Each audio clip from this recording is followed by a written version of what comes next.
Hey there, listeners. Make sure you head over to our TikTok channel at Semi-Charmed Kinda Pod and see our awesome giveaway that's going on right now. Stirring up that cauldron. Stirring it up. Stirring it up. Hi, guys. Hi. Welcome to a new week. Welcome back. Yes. So we were just talking about how we're going to kick off this episode, and we have talked about this for a while, and I think this will be the first installment of this segment. What's stirring your cauldron, Ashley? So this week, obviously, we're recording this right before Halloween. Yes. So we're also recording this right before a lunar eclipse. We're about to go into Scorpio. We're on a full moon. Wasn't our last recording day right before an eclipse too? Weird. It is. Cool. It's a good thing we're going to talk about a moon episode. Right. We're here today, well, isn't that what inspired the moon episode? Yes, true. But this one, so, when you're in TikTok, obviously you get like For You pages are curated to you. So obviously I have a lot of witches. Yeah. I have a lot of moon stuff. I have a lot of being a Cancer. Mm-hmm. I have a lot of zodiac. There is such an influx of people making a video telling people what to do and what not to do, and then giving no reasoning behind it, right? So we're about to be on a blood moon. Mm-hmm. So we're about to be in the hunter's moon, which is, named after typically blood. So people would go out and hunt because this is a harvest season. It's right before winter. Yeah. I saw this video yesterday of this girl, and she was like, do not do anything during the blood moon. Don't light a candle. Don't light anything on fire. Don't take a bath. Don't put water on yourself. And then that was it. Just sit there. And that was it. There was no context. Why? And so I'm saying, plus, what? What's going to happen if I do? But what if, stag energy is your energy? Yeah.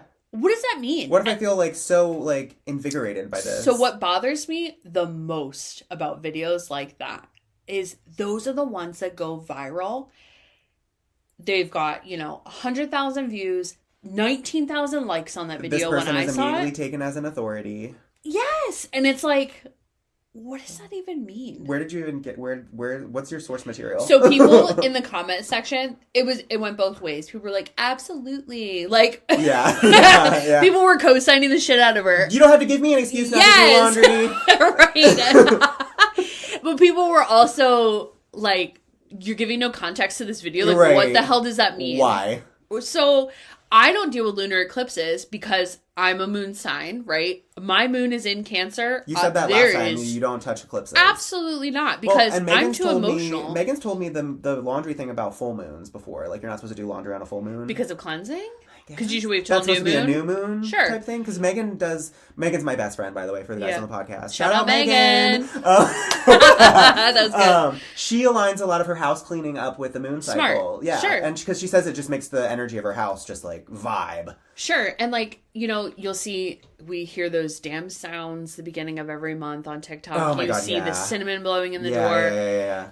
Stuff like that is there is no right way. I'm not saying these people are wrong, but there's no right way, there's no wrong way. But people who don't know their way, well, you don't give them rules. We've said it. Well, this is only the sixth episode we've recorded, but I feel like we've said it a million times on here. Mm-hmm. Rituals and practices are going to be individually based. So for anybody to get on TikTok as an authority and be like, do this and don't do this in your practice, who the fuck are you? Well, and this cinnamon ritual, right? Just because we're on this. Yeah, you're on it. Why would you only think about money at the beginning of the month? Why wouldn't I want to do that every day of my life? Yeah, so I'm just saying, why would you limit yourself? I just don't understand that. Yeah. There's a way to do things for yourself, without listening to people on the internet. Yeah, that's how I think that's the best way to go about anything. That's what I did with my mala practice. I literally just watched 20 different YouTube videos, and I was like, I like this. Mm-hmm. Ooh, I don't like how she did that. I'm gonna do this that way. You know what I mean? Why would I not do the same thing with my practice? You know what I mean? It's just I am so sick of seeing influx of videos, and now that we're in fall, winter, more people are going to be inside, more people, it's just going to ramp up. Well, and it's spooky season, so people are out there looking for true. that kind of stuff. So just be your own person. Yeah. And if you're going to film, I don't even care that she doesn't do anything. She might be right. Just say. I mean, I'm probably going to say it a million times on this podcast, too, that, like, I love, like, reading about this stuff and collecting a knowledge base on it. Yeah. I'm not practicing. You know that about me. Yeah. Like, I'll be the first one to say it. You still have respect for what other people do, yeah. And I feel like that also kind of, like, opens up a little door, me not practicing, and I can kind of learn a little bit about each one instead of, like, you know, being a master of this one craft. Like, I have a little bit of a knowledge base. You know what I mean? I love learning about this stuff. So, like, I kind of like not being tied to just, like, one religion, one, like, you know what I mean? Of course. But there's a lot of things. There's a lot of things that you probably do. Oh, yeah, absolutely. You just don't realize that you do. Yeah.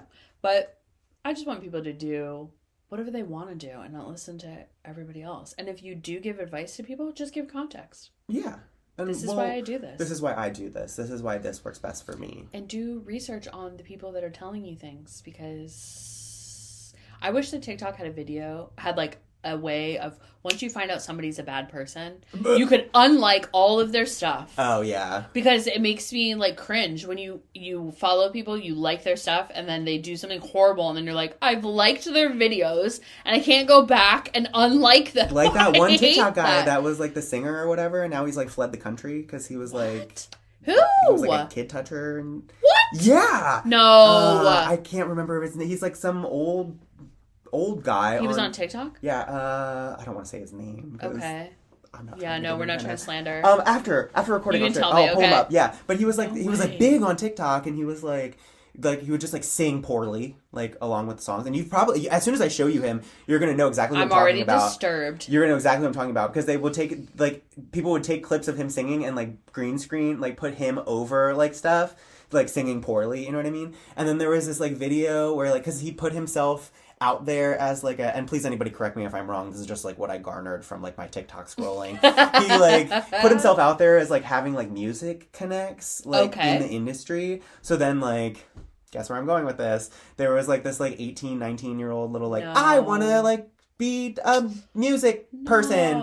And then so there was like a TikTok live or something that they were on together where like they're in a hotel room together, and like she says that nothing ever happened, like anything like that, but like in the live that they're in together, like he's like sitting behind her, like, what? You know what I mean? Like she's like sitting like, my stomach hurts. Yeah, and like she's just like singing and stuff, but it's like very like, why are you in this hotel room by yourself with this like old man? And then all these like alligator and stuff started to come out, and now he's like fled the country. No, you're gonna have to show me this because I'm so interested, and it's gonna make me so sad because I'm probably like he had like hundreds of thousands of followers, and I'm sure everybody is like, I probably follow him. They probably want that exact feature that you're talking about. Like, how do I Yeah, TikTok, can you get on that? Well, I know on Instagram, if I block you, it removes all of my likes and everything from... Really? Yeah, so I don't know if TikTok does the same. TikTok needs to, because there's way worse things that happen on TikTok. Because that's my, like, I love, like, when I, like, broke up with my ex and I blocked him on Instagram, all of his tags were removed, all of... Shut up, I had no idea. Yeah, Instagram doesn't fuck around. Go ahead, Meta. Literally. Disconnect. It's Meta must be an Aquarius. It's like that. Literally. It's like that Black Mirror episode where you can like block people from your life. Yeah, it's that. Wow. It's okay. TikTok, you need to learn something from Insta. Okay. Well, I don't know. I don't know. Oh, also, we need to put in our show notes too that we're gonna have a TikTok. Oh yeah, TikTok is coming. We're so excited. There's a little bit of a learning curve here, guys. We're just excited to be here with you all. We didn't know anything about sound mixing before starting a podcast, so we've learned a lot. I feel let's get that down, and then we're gonna get some visuals for you guys. And then we'll have a TikTok going, because that's, I think, gonna be the best way to get word out there to the... TikTok works best for me. Insta does not. We already got a download in San Francisco there. Shout out San Francisco if you're listening in San Francisco. Thank you, San Francisco. Hey. We love you. Our little San Francisco treat. That's so exciting. Isn't that cool? We're actually only 3 real days away from launching, right? Or 4? 3? 4? I don't know. It's Monday. Yeah. Today's Friday. We launch on Monday. Because Monday's Halloween.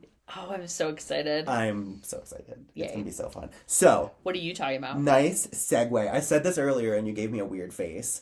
Oh. No, just because you were like, what? Oh. So today. Because you're going to blow my mind. I'm talking about the Kentucky meat shower. Oh, I can't. It already bothers me. What do you think it is? I don't even want to think about what it is. A meat shower? A meat shower. It sounds disgusting. Number one. Sounds like a Friday night. It sounds like, yeah, well. Okay, well, you think about it that way. I don't think about it that way. I think about being in horror movies where everything's hanging from hooks in a butcher shop. Good visual. Yeah, okay. That's just what I'm thinking. A meat shower. It sounds foul. I will say that. Okay. I mean, you're not far off. Okay, well, great. On the foul part. All right, so I'm just going to read this article. I found a good article that pretty much... I'm just going to read you the article. Because it's a pretty good synopsis of how everything happened. So it was a morning like many others on the Crouches Kentucky farm. The year was 1876. The season, late winter. Crouches. The Crouches. I love that name. A sunny, clear blue sky promised to chase away remnants of ice from last night's dip into the higher 20s. Alan Crouch, a farmer in his 60s, was leaving with his 34-year-old son William for a trip to the newly established town of Frenchburg. Okay. William visited his parents and brought his 12-year-old son Alan, named after his grandfather. He would leave the boy with his grandmother, Rebecca, until their return. So does that make sense? She's a babysitter. Granddad and son are going. Grandmom, grandson, staying at the farm. Yep.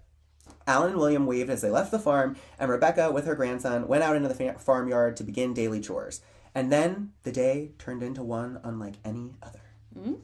So about an hour before noon, Rebecca was building a fire beneath a vat she used for making soap.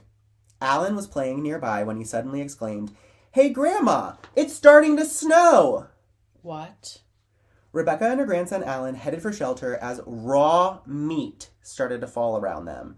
Both chicken and hog are poised in readiness to clean up the evidence from what is now known as the Kentucky meat shower. What? So a lump of red, bloody, meat-like material hits the ground with an audible splat. No! Rebecca looked up at the cloudless sky and saw hundreds of particles like bloody spitballs flying through the air. Vomit. They ranged in size from that of hail strips to several inches long and were descending over a football field-sized area. What? Rebecca grabbed her son's hand and the two tore off for the farmhouse.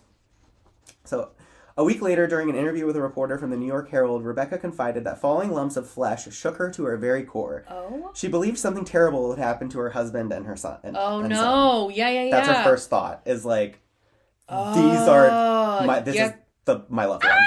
Yeah. Right? Oh, my God. Because you're not thinking rationally as, like, a bunch of meat. I would never think rationally in that situation. So to Rebecca, the bloody guts raining down on her were pieces of her loved ones that somehow were finding their way home. Oh, my God. God. In quotes, so that's what she said. Okay.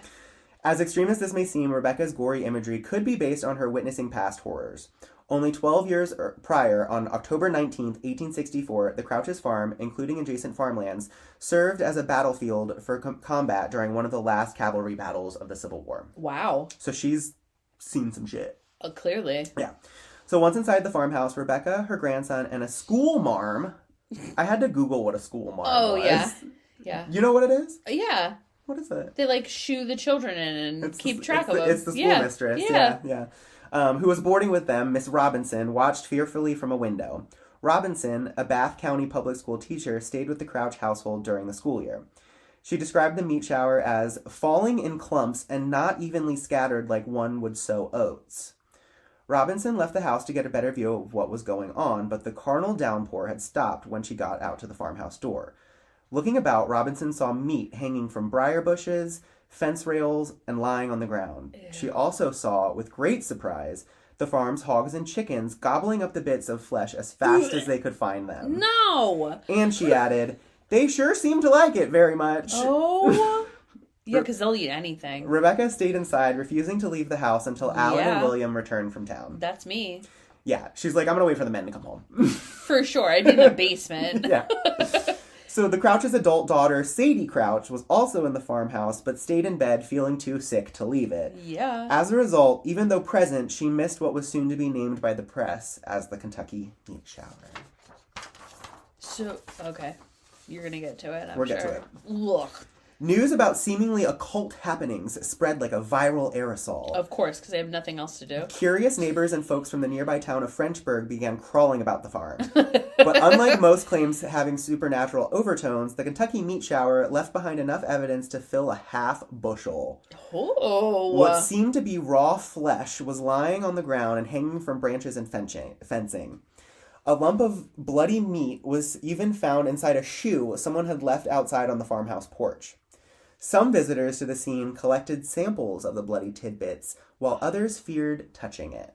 Yeah, because, like, what are you going to do with it? What are Just wait. Oh, God. Mr. Armitage, a resident of Frenchburg, told the reporter from the Louisville Courier-Journal that he touched the meat and felt a shot in my arm that left it paralyzed for half an hour. You're a witch.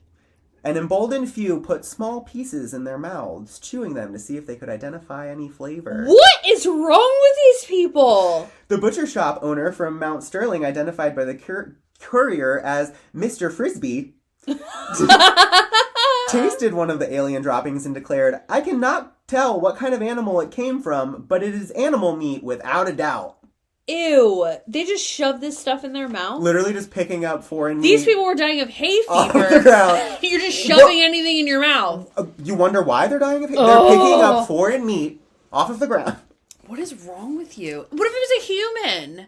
Another neighbor, Mr. Eli Wills, took exploratory tasting of the unknown material to an extreme. Reportedly, he gathered up a hefty handful of meat, brought it to his home, and intended to cook and eat it. Why?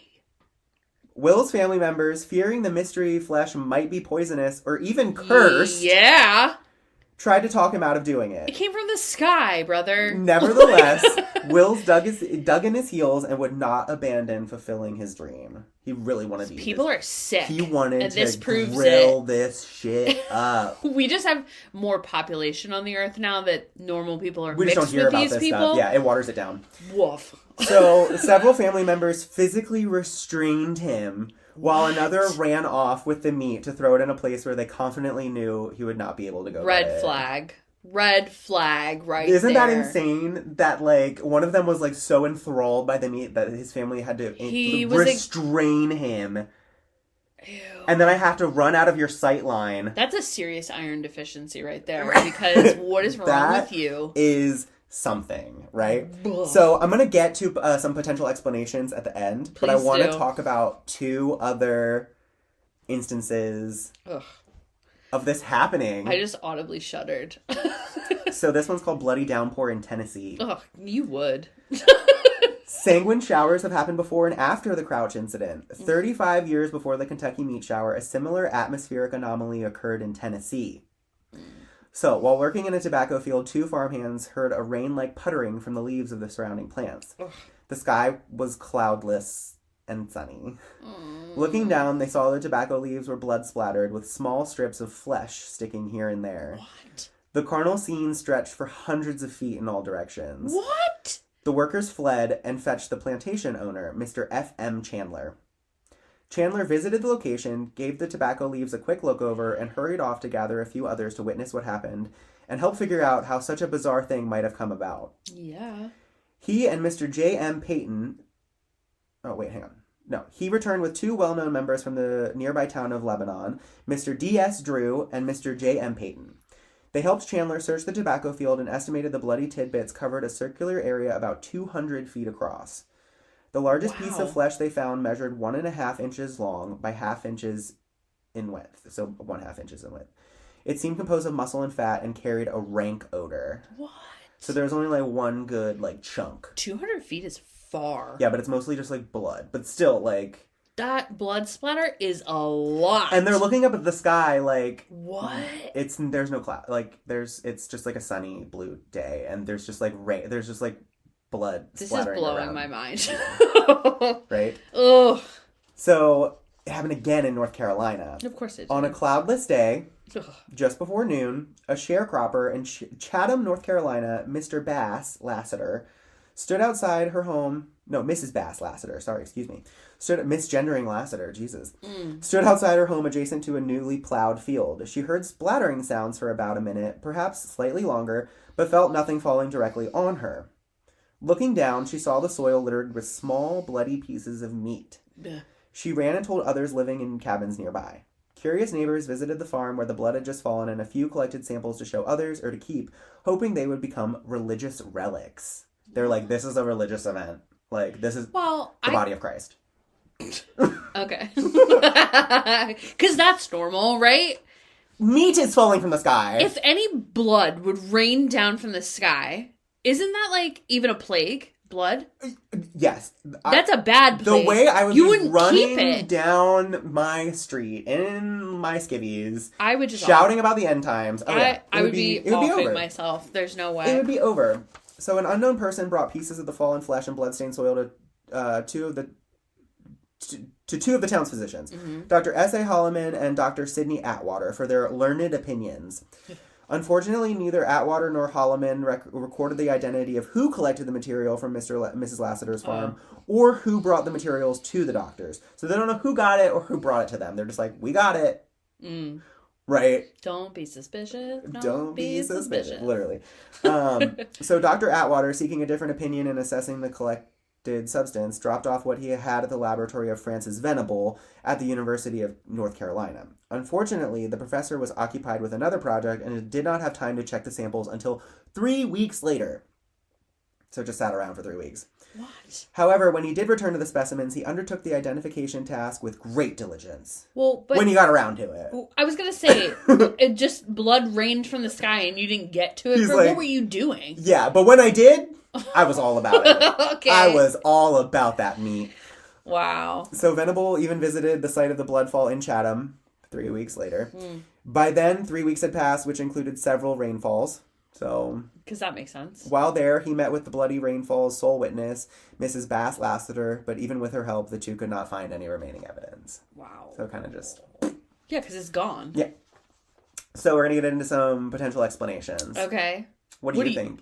Well, I don't even know. I mean, alien would be... And notice I said potential explanation. It's... well, sure, because there's no definitive, like...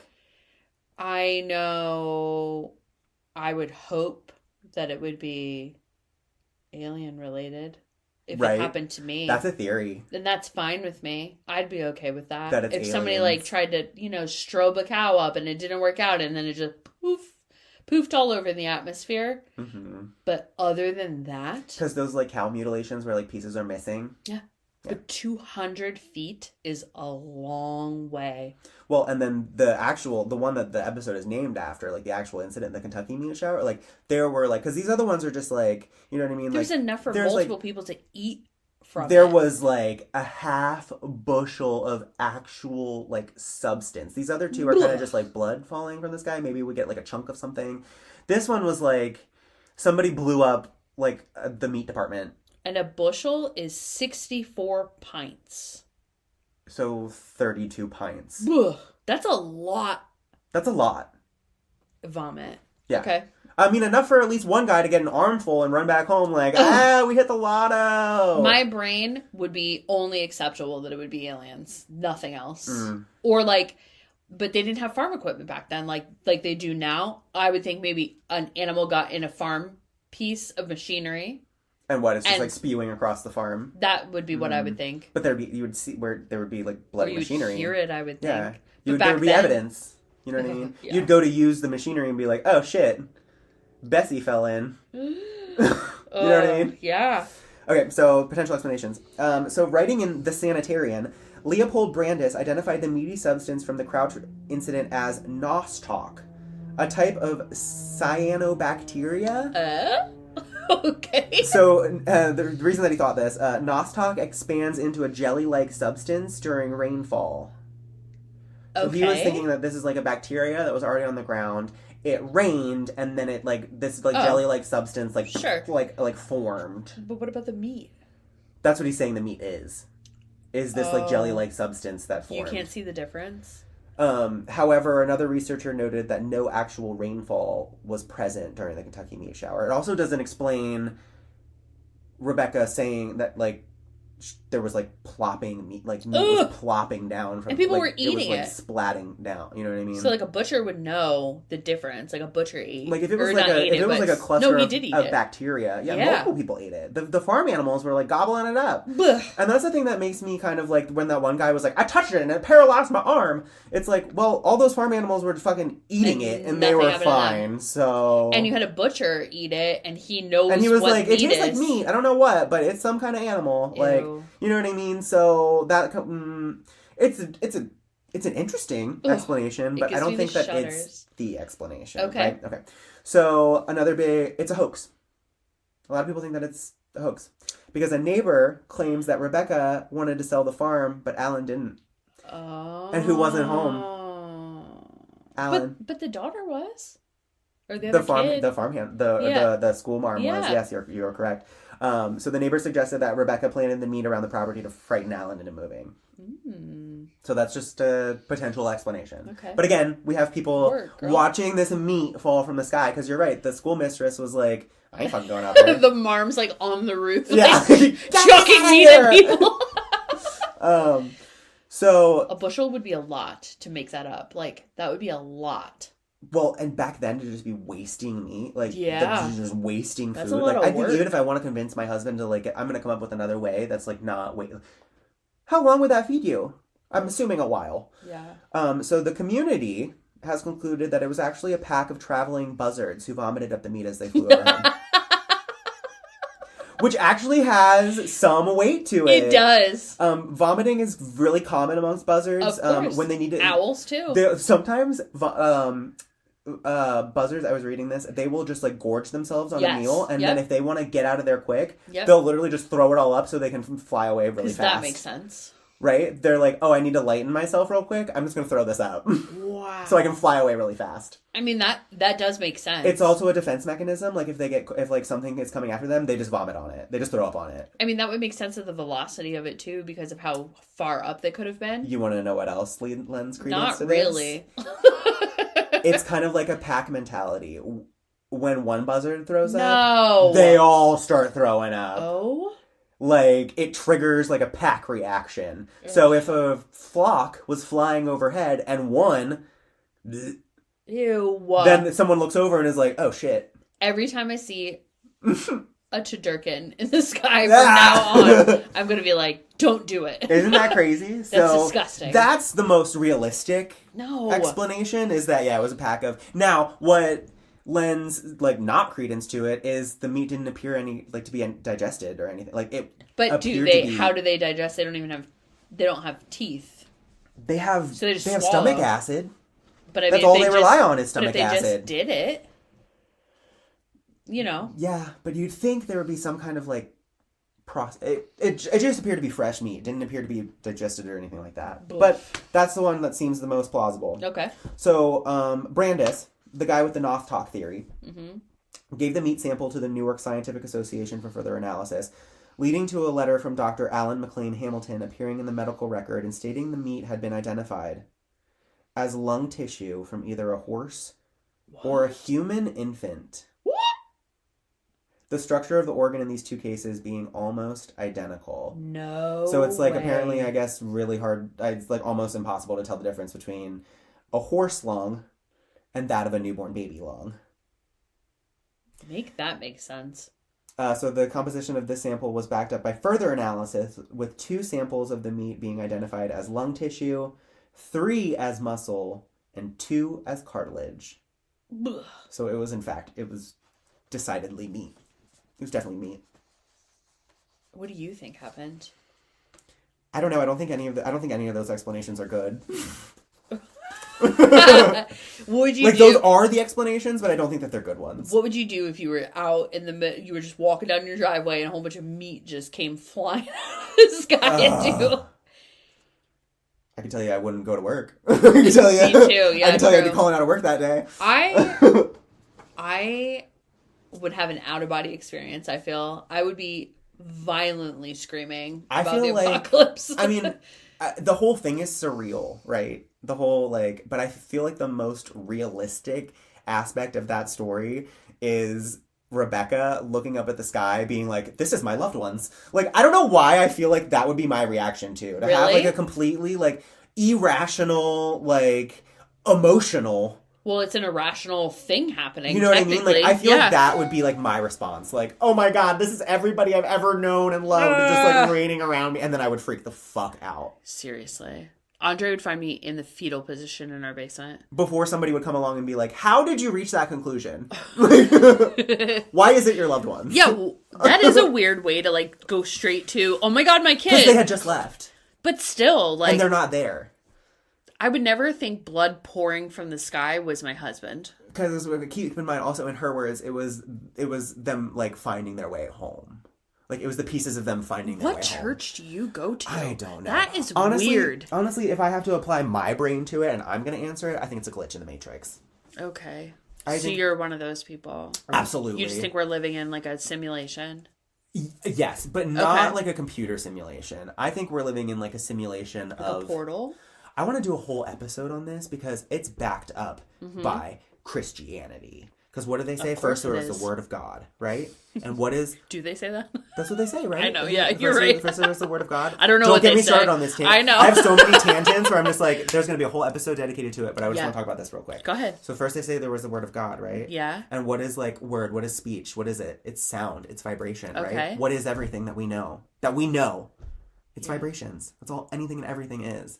So in the beginning, I'm sure that's exactly what there was. So are we living in God's simulation? Yeah, I think we're living in, like, a simulation. Like, we know that we're just, like, the universe experiencing itself, right? How else can the universe do that but to have a space to do that? You know what I mean? The only... Like, this podcast is our outlet for us to talk about these, like, creepy... You know what I mean? Like, we created this podcast to have that forum to do that. Yeah. How else would we be having these human experiences if there wasn't this set experience for us to dip into? Yeah. Does that make sense? Yeah. So I don't think it's, like, computer code. I don't think that we're, like, living in a computer. Sure. But I don't think that there's any other word for it besides, like, simulation. I think it's just, like, a simulation of, like, light and sound. If that makes sense. So you think we're like, you know how like some people are like, oh, we might be living under a fingernail. Like you might be underneath like a speck of dirt on somebody else's planet. Absolutely, yeah. Because I also don't believe that I don't believe that our souls are like in our bodies. Like I believe that we are like our brain is an antenna and we tune into consciousness. That's why when you like brain trauma, you know, like fucks up your personality because you mess up the transceiver. When you got to wonder too how many personalities you can have in your life. Exactly. And people can have multiple personalities at one time. Yeah. So those people are more in tune. I have so many little like woo episodes already. You're in for a ride. Oh, I'm excited. We should do a whole series on like Illuminati, like Scientology, that type. We should do like a whole religion world based thing because like Mormons, aliens. Did you ever fall into those? You know what I saw the other day too, by the way? A TikTok just made me think of this. Somebody had a signed copy of the Bible. I was like, from who? Who? Exactly. Who signed it? I don't know. They were like, oh my God, get your signed Bible copy. And I was like, of who? Someone's still currently signing it? Who? I don't know, but I saw it. It just made me himself. think of it, right? The person who leather bound it? Like, what? Just made me think of that. Yeah, that's weird. I don't like that. No. All right, but that's the episode. What were you going to say, though? I don't know. What was I going to say? I don't know. I'm sorry. You'll think of it. I will. The next episode. There you go. Show notes, find your signed copy of the Bible. Oh my God, right? That'll be a merch exclusive. There you go. Signed copy of Bibles. Yes. Ooh. I bet there will be blood showers then. Oh, probably. You're talking about this. It's like Sabrina. We're going to sign our name in the Devil's Book. We are. You're going to be the Supreme? Or am I? There can only be one. I'm saying. Who's going to be? I don't know. We'll make Andre the Supreme. No, the podcast is the Supreme. Semi-Sharp Kind. You, the listener, right now, you're the Supreme. We nominate you. You have the power. You have the power to like, subscribe, leave a comment. Yes, I love that. And review. 5 stars only. Yes. All right, bye guys. Bye, we love you. Keep it cryptid. Keep it creepy. Yes. A Semi-Charmed Kind of Podcast is hosted by Ashley Williams and Kyle Ugis. Music credits by Chauncey Fortune and art by Decay Decor. Keep listening and keep it cryptid. Wrapped in fragile hair.